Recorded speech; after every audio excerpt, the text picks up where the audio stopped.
नमस्कार मित्रांनो, स्वागत आहे आपल्या चॅनलवर जॉब विथ भूषण. तुमच्यासाठी एक चांगली जॉब फॉर्च्युन घेऊन आलो मित्रांनो. ही जी भरती निघालेली आहे आदिवासी विकास विभागा अधिपत्याखालील शबरी आदिवासी वित्त व विकास मंडळ मर्यादित नाशिक आज स्थापनेवरील पदांचा आकृतिबंध निश्चित करण्याबाबत हा जी आर आलेला आहे मित्रांनो. ओके, आदिवासी विभाग अंतर्गत शहरी आदिवासी वित्त विकास मंडळात पदे निघालेली आहे. याच्यात कोणते कोणते पदे असणार आहे संपूर्ण माहिती तुम्हाला मी ह्या व्हिडिओमध्ये देणार आहे. ओके, किती पगार असणार आहे, अप्लाय कसं करायचं इत्यादी माहिती तुम्हाला एकाच व्हिडिओमध्ये मिळून जाईल. ओके, आता व्हिडिओ सुरू करण्याच्या आधी तुम्ही चॅनलला सबस्क्राईब करून ठेवायचं, बेल आयकॉनला प्रेस करून ठेवायचं आणि आपल्या Telegram channel, WhatsApp group, Instagram ID, Facebook आयडीला फॉलो करून ठेवायचं आहे. आता हा जो जी आर आलेला लेटेस्ट जी आर असणार आहे 13 ऑक्टोबर 2025 चा लेटेस्ट असा जी आर असणार आहे. आदिवासी विकास विभागाच्या अधिपत्याखालील शहरी आदिवासी वित्त व विकास मंडळ मर्यादित नाशिक आज स्थापनेवरील पदांचा आकृतिबंध निश्चित करण्याबाबत हा जी आर आलेला आहे. महाराष्ट्र शासनाकडून हा जी आर आलेला आहे आदिवासी विकास विभागाकडून. ओके, दिनांक 13 ऑक्टोबर 2025 चा लेटेस्ट हा जी आर असणार आहे मित्रांनो. ओके, याच्यामध्ये दिलेली प्रस्तावना जी की आपण वाचून घेऊ. सगळ्यात आधी आदिवासी विकास विभागाच्या अधिपत्याखालील शहरी आदिवासी वित्त विभाग विकास महामंडळ मर्यादित नाशिक या महामंडळाकरिता पदांचा सुधारित आकृतिबंध संदर्भ क्रमांक 2 च्या शासन निर्णयामध्ये निश्चित करण्यात आला होता. वित्त विभागाच्या उपरोक्त संदर्भ अनुक्रमांक 4 येथील शासन निर्णयामध्ये प्रशासकीय विभागाच्या व त्याच्या अधिपत्याखालील कार्यालयातील मंजूर पदांचा आढावा घेऊन सुधारित आकृतिबंध निश्चित करण्याबाबत सूचित करण्यात आलेला आहे. त्या अनुषंगाने शबरी आदिवासी वित्त व विकास महामंडळ मर्यादित नाशिक या महामंडळाचा सुधारित आकृतिबंध निश्चित करण्याची शासनाच्या विचारधारणा होते. ओके, आता याच्यामध्ये शासन निर्णय काय आपण ते जाणून घेऊया. तर शासन निर्णय दिलेला आहे याच्यामध्ये आदिवासी विकास विभागाच्या अधिपत्याखालील शबरी आदिवासी वित्त व विकास महामंडळ मर्यादित नाशिक या महामंडळाच्या पदांचा आढावा घेऊन महामंडळांच्या पदांची संरचना, पदांची आवश्यकता, पदांचे कार्य तसेच महामंडळाकडून राबवण्यात येणाऱ्या योजना, सदर योजनेच्या अनुषंगाने लाभार्थ्यांची माहिती इत्यादी बाबींची सखोल तपासणी करण्यात घेऊन शबरी आदिवासी वित्त व विकास महामंडळ मर्यादित नाशिक महामंडळाकरिता एकूण 72 पदे व बाह्य यंत्रणेद्वारे घेण्यात येणाऱ्या एकूण 15 पदांची सेवा असा सुधारित आकृतिबंध या शासन निर्णयामध्ये निश्चित करण्यात येत आहे. याबाबत मंजूर पदांचा तपशील खालीलप्रमाणे आहे. आता याच्यामध्ये काय दिलेले त्यांनी 72 नियमित पदे असणारे, 15 असणारे बाह्य यंत्रणेद्वारे कटांतरी भरती. ओके, आपण बघूया आता ते पदे किती येतात, किती पदे असणारे कशामध्ये. अनुक्रमांक दिलेले आहे, संवर्ग दिलेला आहे, वेतन स्तर दिलेला आहे, जुन्या आकृतिबंधानुसार मंजूर पदे आता सुधारित आकृतिबंधानुसार मंजूर पदे दिलेली आहे. आता याच्यामध्ये आपण आता सुधारित वाले बघणार आहोत. फक्त आता महाव्यवस्थापकला गटाची भरती असणार आहे. सगळ्यात आधी हे 2 पदांची महाव्यवस्थापकसाठी S23 सॅलरी 67,700 पासून 2,08,700 पगार असणार आहे. याच्यामध्ये आपल्याला एक पद बघायला मिळतात गटाची भरती. त्यानंतर वरिष्ठ व्यवस्थापक S20 सॅलरी 56,100 पासून 1,77,500 याच्यामध्ये एक पद बघायला मिळतं. ही पण गटाची भरती. ओके, आता याच्या तिघी पद येणारे खालचे 3 नंबर 4 नंबर 5 नंबर गटबची भरती असणार आहे. याच्यामध्ये S15 सॅलरी असणार सगळ्यांना.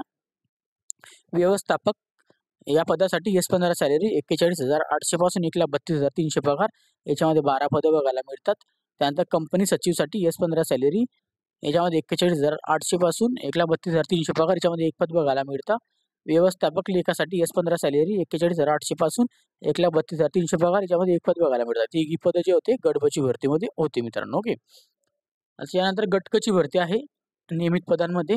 उपव्यवस्थापक S14 सॅलरी 38,600 पासून 1,22,800 पगार. याच्यामध्ये 13 पदं बघायला मिळतात. त्यानंतर इथं लेखपालसाठी S14 सॅलरी 38,600 पासून 1,22,800 पगार. या 14 पदे बघायला मिळतात.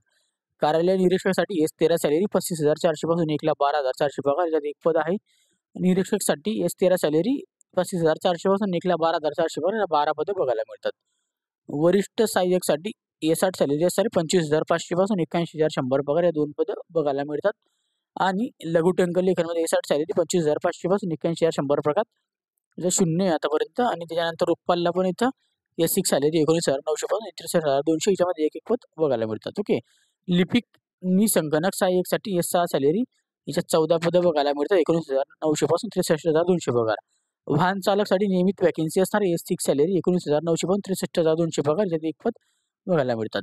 आता गड्डची पण भरती येणार यामध्ये शिपाई नियमित पदांसाठी S1 सॅलरी 15,000 पासून 47,600 पगार यामध्ये 14 पदं बघायला मिळतात. ओके. असे हे 72 पदं इथे दिलेली आहे. ओके. आता शबरी आदिवासी वित्त विकास मंडळात मर्यादित नाशिक या महामंडळातील लघु टंकलेखा रोखपाल वाहन चालक या संवर्गातील प्रत्येकी एक पद व शिपाई 14 पदे असे 17 नियमित पदे निरसित करण्यात येत आहे. ओके. त्याच्यामध्ये दिलेलं आहे निरसित करणारे पदे. ओके. लघु टंकल लेखनला A7 सॅलरी यांना असणारे 25,500 पासून 81,100 पगार एक पद. रोखपालसाठी ते A7 सॅलरी 25,500 पासून 81,100 पगार एक वॅकेन्सी. वाहन चालकसाठी S6 सॅलरी 19,900 पासून 63,200 पगार एक वॅकेन्सी. शिपाईसाठी S1 सॅलरी 15,000 पासून 47,600 पगार 14 वॅकेन्सी. टोटल 17 पदे बघायला मिळतात. आता याच्यामध्ये दिलेल्या शर्बी आदिवासी वित्त व विकास महामंडळ मर्यादित नाशिक या मंडळाच्या गटक संवर्गातील वाहन चालक एक पद व गड्ड संवर्गातील शिपाई 14 पदे या पदांच्या सेवा बाह्य यंत्रणेद्वारे घेण्यास मान्यता देण्यात येत आहे. तर बाह्य यंत्रणेद्वारे सेवा घेताना वित्त विभागांच्या 27/4/2022 रोजी शासन निर्णयानुसार तसेच शासनाकडून वेळोवेळी दिलेल्या मार्गदर्शन सूचनांचे पालन करण्याची व प्रशासकीय विभागाची मान्यता घेण्याची दक्षता घ्यायची आहे. याच्यामध्ये दिलेलं आहे बाह्य यंत्रणेकरिता घेण्याचे मनुष्यबळ याच्यामध्ये पदनाम व बाह्य यंत्रणेचे मनुष्यबळ सेवा दिलेली आहे. तर वाहन चालकला पण एक वॅकेन्सी आणि शिपाईची 14 पदे आहे. टोटल 15 पदे बघायला मिळतात. आता हे प्रस्तुत शासन निर्णय वित्त विभागाच्या अनौपचारिक संदर्भ क्रमांक 44 भाग 25 याच्यामधून 1/10/2025 रोजी दिलेल्या सहमतीने व मान्यतेचे निर्गमित करण्यात येत आहे. ओके. तर अशा पद्धतीचा हा GR आलेला आहे मित्रांनो. ओके. चांगली वॅकेन्सी आपल्याला बघायला मिळते. परमनंट पदे पण असणार आहे, बाह्य यंत्रणेद्वारे पण पदे असणार आहे. गट अ, गट ब, गट क, गट ड ची भरती असणार आहे. चांगल्या प्रकारची भरती आपल्याला बघायला मिळते. लेटेस्ट असा हा GR आलेला आहे 13 ऑक्टोबर 2025 चा. आता नियमित पदे म्हटल्यावर आपल्याला आदिवासी विकास मार्फत त्याची भरती जाहीर होईल मित्रांनो. त्याची भरती जाहीर झाल्यानंतर हे नाशिक विभागासाठी पदे भरली जाणार आहे. ओके. अजून अमरावती, नागपूर आणि मुंबई विभागाचे पदे वगैरे येतीलच थोड्या दिवसांमध्ये. तर चांगली अपॉर्च्युनिटी आहे. याची जर अप्लाय करण्याची अपडेट वगैरे अजून काही आलेली नाही. पद मंजूर झालेले आहे. लवकरच आता दिवाळीनंतर याची अपडेट वगैरे पण पुढच्या महिन्यामध्ये येऊ शकते. ओके. तर अभ्यासाला लागून जायचं चांगली अपॉर्च्युनिटी आहे. ओके. तर काही डाऊट असेल या व्हिडिओ रिलेटेड मला कमेंट बॉक्समध्ये कमेंट करा. व्हिडिओ तुम्हाला नाही तुम्हाला Instagram, Facebookला मेसेज करा. त्याची लिंक तुम्हाला डिस्क्रिप्शन बॉक्समध्ये मिळून जाईल. जर तुम्हाला हा PDF फाईल पाहिजे असेल तर टेलिग्राम चॅनल WhatsApp मी सेंड करून देईन. तिथून जाऊन तुम्ही डाउनलोड करू शकता. टेलिग्राम चॅनल WhatsApp ग्रुपची लिंक तुम्हाला डिस्क्रिप्शन बॉक्समध्ये मिळून जाईल. ओके. आणि काही डाऊट असेल तर कमेंट बॉक्समध्ये कमेंट करा. नाहीतर व्हिडिओ आवडला असेल लाईक करा. जास्त मित्रांना शेअर करा आणि चॅनल सबस्क्राईब करा. बेल आयकॉनला प्रेस करा. डेली तुमच्यासाठी नवीन जॉब अपॉर्च्युनिटी घेऊन असतो. अशाच नवीन जॉब अपॉर्च्युनिटीसाठी आपण भेटूया आता नेक्स्ट व्हिडिओमध्ये. तोपर्यंत जय हिंद मित्रांनो. थँक्यू.